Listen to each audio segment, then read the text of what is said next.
Hello, everybody. We have another hero with us, Mr. Divit Sharma.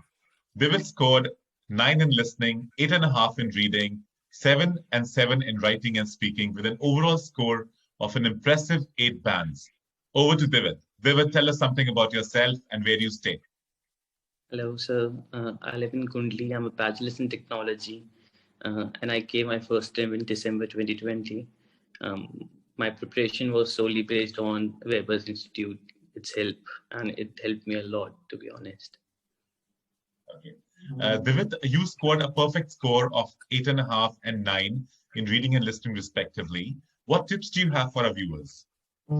I'll say practice. Practice makes you better. I don't think so there's any other alternative than practicing. I used to practice daily, I guess, at least one module I used to do without any fail, and that's what made all the difference. So what is the minimum practice that you would recommend to our viewers? See, it depends on person to person, but I think so everybody should do all modules every day. Since I missed my writing and speaking module, I scored a little less in that. Although if I had practiced properly, I'm sure that I would have scored better. Practice every day. When you started preparing for IELTS? When I had Corona. Area. So I had Corona and there was nothing else I could do. So I decided I'll take IELTS.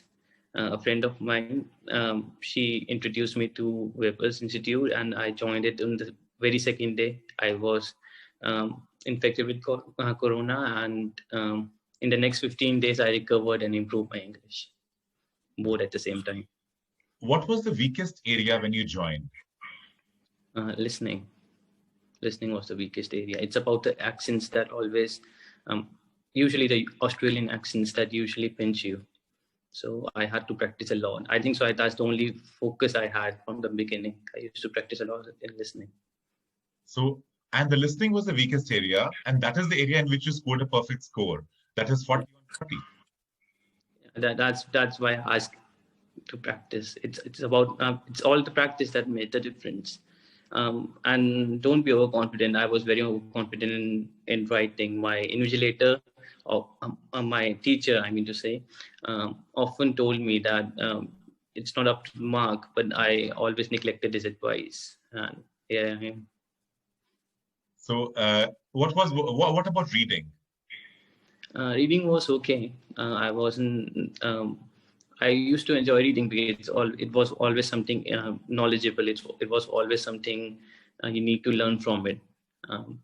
And although they were wrong, many answers were wrong, I was still expecting a perfect score in my final exam. I don't know where I got my marks deducted.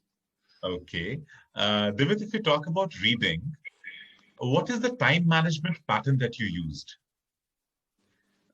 Usually the first two paragraphs, I guess, are easy ones. So I used to, what I used to do was I used to read the questions first, and then I used to read the paragraphs.